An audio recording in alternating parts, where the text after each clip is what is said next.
Mr. President, with this cabinet and the partners we have on the state and local level, with community leaders and the people of this great nation, we are up to the challenge.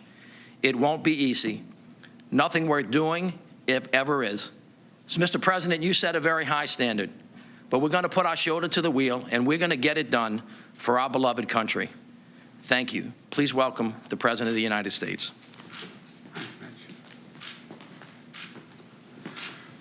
Well, thank you very much, Mitch. It is, there's a lot of talk about disappointments and things we haven't gotten done. We're going to get a lot of them done, I might add. But this is something we did get done, and it's of enormous consequence to the country. One of the reasons I put Mitch Landrieu in charge of implementing the infrastructure bill is because he gets it. He's a former mayor who knows that the real measure of success is not, did we score some partisan points? It's, did we fix the problem? Did we fix the problem? This is all about fixing the problem. I ran for president to unite the country. This bipartisan infrastructure law I signed 2 months ago unites us around things we all depend on. Whether you're in rural Kentucky or downtown Philadelphia, you should be able to turn on a faucet and drink clean water. Students should be able to get the internet if they need it to do their homework at home instead of having to drive to a fast food parking lot. People need good jobs. Mitch just told me about the man he met in Jackson, Mississippi, who told him, quote, "I don't mind working 3 jobs. I just don't want one paycheck across all 3 jobs." You know, we've heard it said, talent is equally distributed, but opportunity is not. When we invest in infrastructure, we're really investing in opportunity. These are investments that will build a better America. Sounds like hyperbole, but it's real. So today I want to talk about the progress we made in 2 months since I signed the bill into law, and to make a big announcement as well. Here's some of what we've done so far. The Department of Transportation has released nearly $53 billion to states to modernize highways.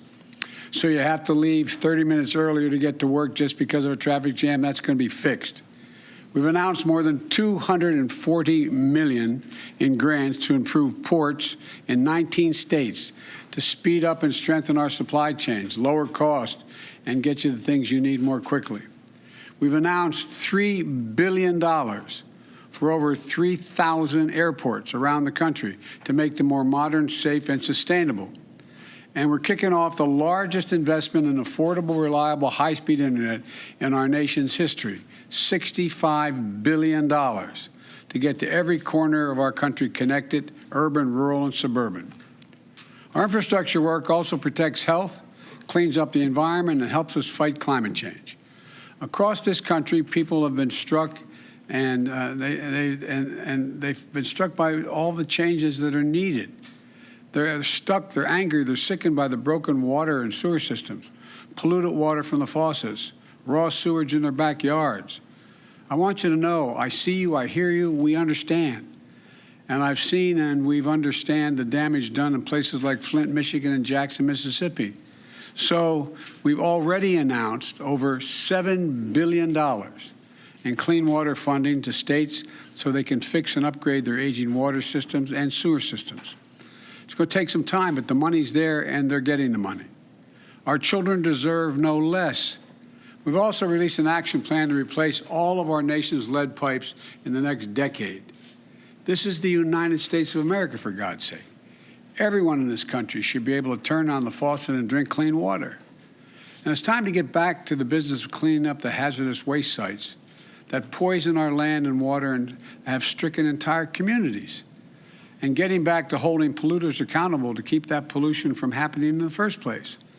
The Environmental Protection Agency has announced $1 billion to clean up 49 Superfund sites in 24 states. We're talking about cleaning up rivers in Ohio, chemical plants and sites in Florida, polluted lakes in Michigan, and many more. This is long overdue, and we have to stick with it. The Department of Interior is launching a program to cap and plug orphaned oil and gas wells that are spewing methane into the air and are dangerous. Many of these wells are in southwestern Pennsylvania and eastern Ohio. but there are hundreds of thousands of them all across the nation. Capping them is going to create quality jobs, just as it took to dig the well, union jobs to close the well, to keep it safe. One of the ways we're going to reach my goal of 100% carbon pollution-free electricity by 2035 is with wind energy. I visited one of the renewable energy labs in Colorado about a month ago and saw technologies being developed there. And just this week, the Department of the Interior also announced the largest ever offshore wind lease sale, which could generate enough clean energy to power nearly 2 million homes and create thousands of jobs in manufacturing, construction, operations, and maintenance. It's just the beginning.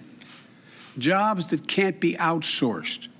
We've also seen the impact of extreme weather, taking down transmission lines, leaving cities and communities dark for weeks. So the Department of Energy launched a new initiative to speed up our efforts to strengthen our energy grid with new and upgraded transmission lines and towers, keeping the power flowing for Americans with cleaner, cheaper, and more reliable energy. And that's going to happen. It's going to make a big difference. I also want to be clear. We're in this to win. And, you know, there's a lot of work underway. And it's going to create a whole lot of jobs. And that brings me to the announcement I want to make today. It's just part of the infrastructure bill. My bipartisan infrastructure law includes the largest investment in our nation's bridges since the creation of the interstate highway system. Bridges to connect us, bridges to make America work. Across our country right now, there are 45,000 bridges, 45,000 that are in poor condition. We're seeing photos of some of them behind me in all 50 states.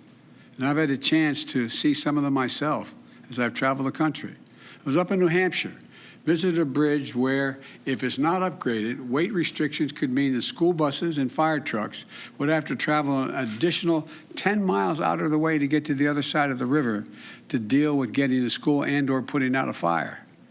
In New Jersey, I just visited the busiest rail bridge in the Western Hemisphere.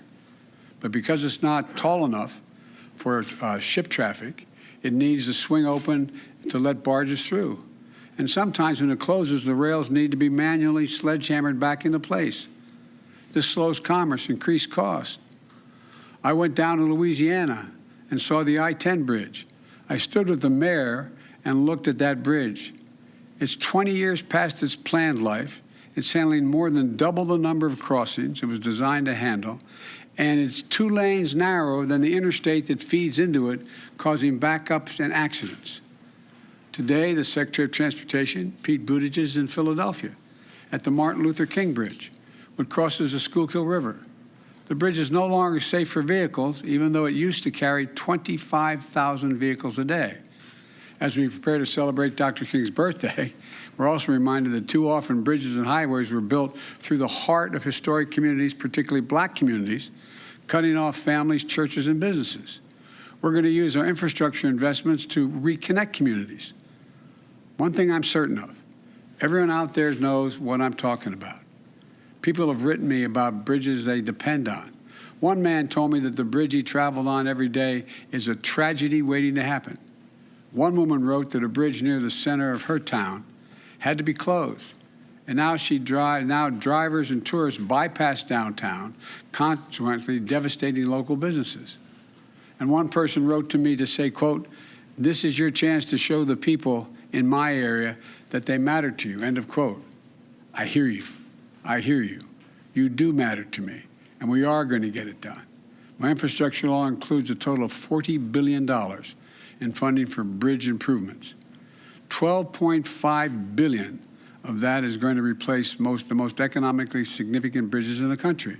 These are bridges like, and I've seen them, the Brent Spence Bridge, connecting Ohio and Kentucky, the I-5 Columbia River crossing, connecting Washington and Oregon, you know, the Blatnick Bridge, connecting Minnesota and Wisconsin.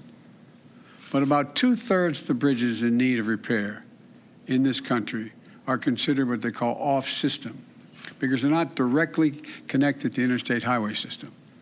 These are the bridges that are often overlooked when decisions are being made, but they are essential for small towns, rural towns, farmers to get their products to market, small businesses to be able to serve customers.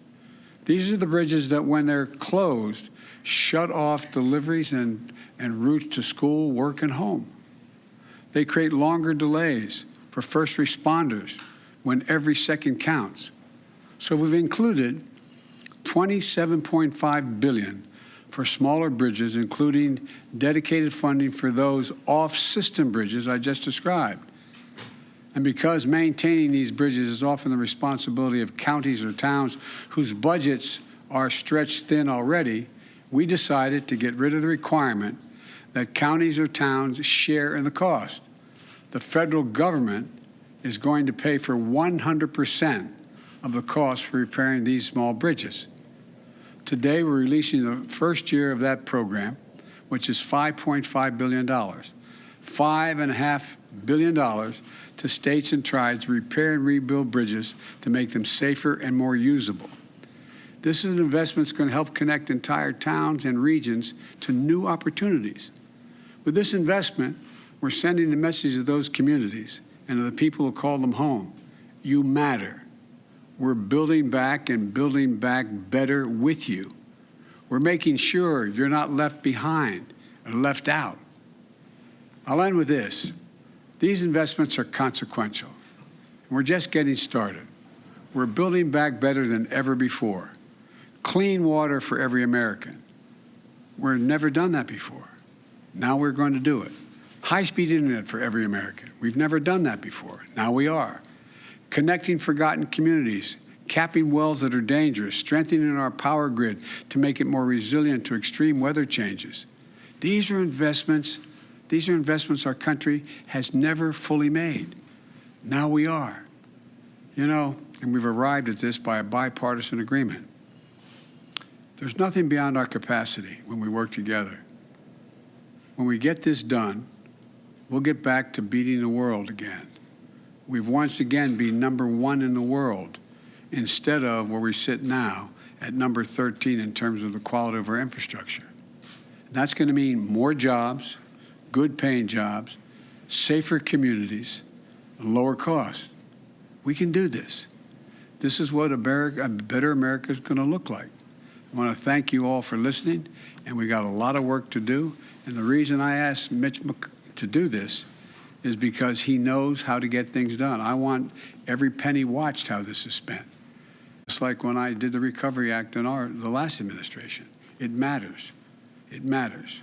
So thank you all very much. Appreciate it. Thank you. Do you have a message for Vladimir Putin?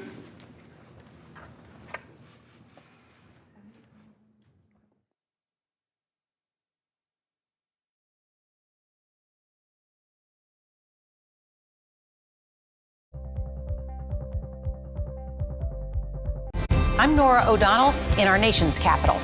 We're here at the White House with the President of the United States. Thanks for having me. I appreciate it. The Supreme Court building behind me is once again at the center of a monumental battle. Tonight, a congressional investigation sparked by reporting from CBS News. Our exclusive access to the presidential platform. We will witness yet another moment in history. The CBS Evening News with Nora O'Donnell from Washington, D.C. An original documentary on CBSN. 50 shows running, the lights blinking. People fight their entire career to get to Broadway. You've trained your entire life. Spotlights, drama, passion. This is what we live for. Until COVID